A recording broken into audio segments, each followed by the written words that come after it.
வணக்கம்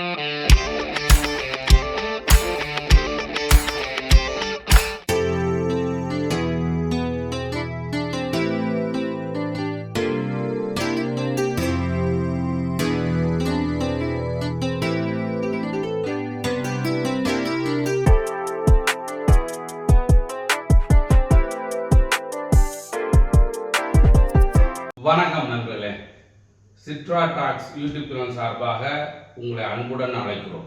ஈரானுக்கு முதல் வெற்றி இன்று கிடைத்திருக்கிறது. என்ன காரணம் அப்படின்னு சொன்னா, இது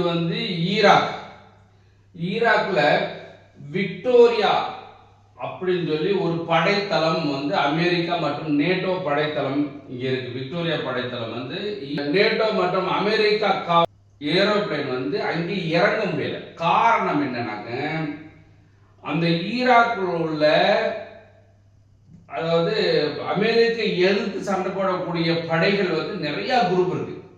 அந்த குரூப்லாம் சேர்ந்து இந்த அமெரிக்க மற்றும் நேட்டோ படைகளை பயங்கரமா தாக்கிக்கிட்டு இருக்காங்க. ஏவுகணை, ட்ரோனு, எது மூலியமா தாக்க முடியுமா தாக்கிக்கிட்டே இருக்காங்க. கடைசியில என்னாச்சு அப்படின்னா, யுஎஸ் அமெரிக்கா அந்த ஈராக்கில் உள்ள அரசாங்கம் இருக்கு இல்லையா, அவங்க மூலமா அமெரிக்காவுக்கு, அதாவது அமெரிக்கா மற்றும் நேட்டோ படைகளுக்கு எதிர்த்து ஈராக்கில் உள்ள படைகள், அதாவது சின்ன சின்ன குரூப்புக்காக இருப்பாங்க, அவங்க என்ன செய்யறாங்க, அமெரிக்காவை எதிர்த்து போட்டு சண்டை போட்டுருக்காங்க. அவங்ககிட்ட அமெரிக்கா என்ன சொல்லிச்சா, எங்களுக்கு 24 மணி நேரம் டைம் தாங்க, ரெக்வஸ்ட் பண்ணி கேட்டுதான், நீங்க ஒரு 24 மணி நேரம் டைம் தாங்க, நாங்க வித்ட்ரா பண்ணிக்கிறோம். இங்க அமெரிக்கா, அதாவது ஈராக்கில் உள்ள அமெரிக்க படைத்தளம் விக்டோரியா படைத்தளத்திலிருந்து நாங்க படைகளை விலக்கிக் கொள்கிறோம், எங்களுக்கு 24 மணி நேரம் தாங்கன்னு சொல்லி இந்த ஆளுக்கு அப்படியா அமெரிக்கா ரெக்வஸ்ட் பண்ண அப்படியா மரணமா எனக்கு தந்துருங்க, எங்க படைகள்லாம் நாங்க ஓடிடுறோம்.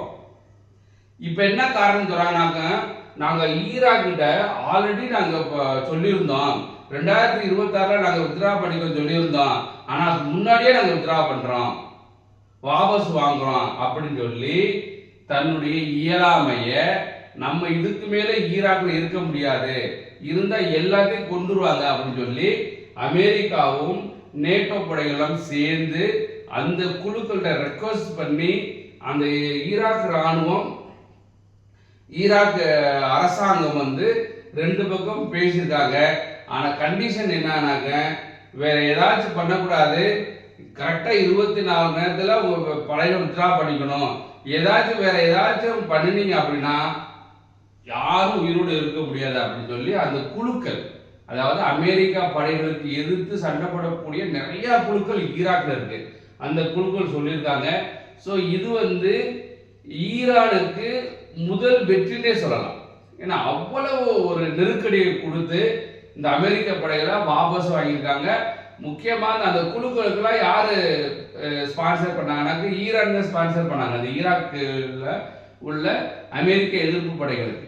அதனால அமெரிக்க எதிர்ப்பு படைகள் அமெரிக்காவையும் நேட்டோ இராணுவத்தையும் எதிர்த்து அடிச்சதுனால பயந்து போய் அமெரிக்கா மண்டிக்கிட்டு, நாங்க என்ன செய்யறோம், அந்த 24 மணி நேரத்துல நாங்க வாபஸ் வாங்கிறோம் எங்க படைகளை ஒண்ணுமே செய்யறாருன்னு சொல்லி ரெக்வஸ்ட் பண்ணனால, அதாவது ரொம்ப முக்கியம், அமெரிக்காவின் கேட்டுக்கொண்டதற்கு இணங்கத்தான் நாங்க ஒத்துக்கிட்டோம், இல்லைன்னா ஒத்துக்கிற மாட்டோம் அப்படின்னு சொல்லி அந்த அமெரிக்க எதிர்ப்பு குழுக்கள்லாம் சொன்னோம். 24 மணி நேரம் டைம் கொடுத்தாங்க இந்த ஆளுக்கு. ஸோ பெரிய வெற்றி ஈரானுக்கு முதல் வெற்றி கிடைச்சது. இங்க பாருங்க, இப்படித்தான் இந்த ஆளு இருக்கிறதுலயே ஒரு உலகத்தையே ஒரு அமைதியின்மையாக்கி உலக மக்களுக்கு ஒரு இயலாமையை கொண்டு வந்ததுக்கு முக்கிய காரணமே இந்த ட்ரம்ப் தான். ஏன்னா இந்த ட்ரம்ப் தேவையில்லாத இந்த போர்னால எல்லா மக்களும், உலக மக்கள் அனைவருமே அஃபெக்ட் ஆனோம்.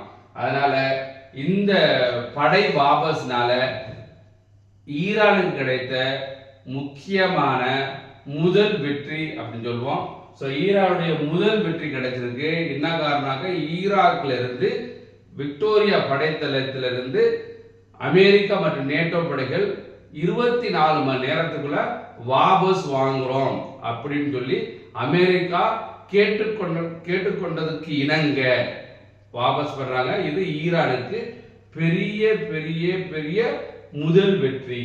ஸோ நண்பர்களே, இந்த வீடியோ கண்டிப்பாக உங்களுக்கு பிடிச்சிருக்கும். ஏன்னா எப்பயுமே வந்து நம்ம பெரிய ஆளு அப்படின்னு நினைச்சக்கூடாது.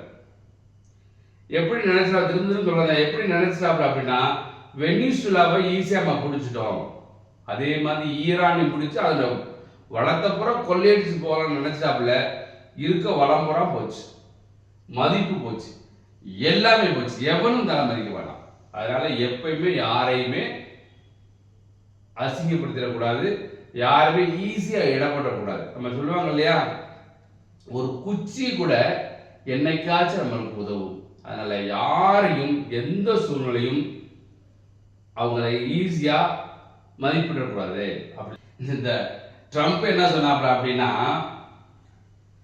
the exact words, if Iran does not fully open without threat the Strait of Hormuz within 48 hours from this exact point in time, இப்ப இருந்து 48 மணி நேரத்துக்குள்ள எந்த ஒரு த்ரெட் இல்லாம நீ open பண்ணலைனா, the United States of America will hit and obliterate their various power plants starting with the biggest one first.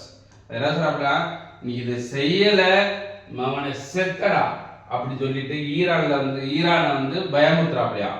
Power பிளான்ட்டை வந்து அடிப்பேன், முக்கியமா இருக்குலயே பெரிய பவர் பிளான்ட் தான் ஃபர்ஸ்ட் எடுப்பேன். Thank you for your attention to this matter, President Donald Trump said. அப்படி மிரட்டினாப்ல. அது இன்னும் டைம்ல இருக்கு. அதுக்கு என்ன சொல்லிட்டாங்க தெரியுமா, ஈரானே மவனை நீ ஒன்னும் என்னை தொட முடியாது, முக்கியமா நான் வந்து எதிரி நாடாகிய அமெரிக்கா, நீ இஸ்ரேல், இந்த 2 நாட்டு கப்பல் கண்டிப்பா எந்த சூழ்நிலை விட மாட்டேன். வேற நாட்டு கப்பலை கண்டிப்பா விடுவதற்கு நான் ரெடியாக தான் இருக்கேன். ஆனா ஏதாச்சும் என்னை தொட்ட அரை மணி நேரத்துல என்டையர் பவரைய டார்க் பண்ணிடுவேன் அந்த வளைகுடா நாடுகளை பூரா அப்படின்னு சொல்லி மிரட்டினதுனால கடைசியில் என்ன நடந்துச்சு, ஈரானுக்கு முதல் வெற்றி கிடைச்சிருக்கு. ரொம்ப சந்தோஷமான செய்தி. ஈரானுக்கு வெற்றி கிடைச்சது ஒரு சந்தோஷமா இருந்தாலும், முக்கியமா இந்த அமெரிக்காவில் ட்ரம்ப் அந்த ஆளுக்கு கிடைத்த தோல்வினாலதான் எல்லோரும் சந்தோஷப்படுறோம், அமெரிக்காவை சந்தோஷப்படுறோம். நண்பர்களே, ஸோ இந்த வீடியோ பிடிச்சிருந்தா மறந்துடாம நம்ம சேனல் சிட்ரா டாக்ஸ் யூடியூப்ல சப்ஸ்கிரைப் பண்ணி சப்போர்ட் பண்ணுங்க. கண்டிப்பா வெற்றி நிச்சயம். ஈரானுக்கு வாழ்த்துக்கள். நன்றி நண்பர்களே. மறந்துடாம நம்ம சேனல் சிட்ரா டாக்ஸ் யூடியூப்ல சப்ஸ்கிரைப் பண்ணுங்க. ஏதாச்சும் நீங்க கமெண்ட் செக்ஷன்ல கமெண்ட் பண்ணுங்கன்னா தாராளமா கமெண்ட் பண்ணுங்க, அதற்கு கண்டிப்பாக பதில் அளிக்கப்படும். நன்றி நண்பர்களே.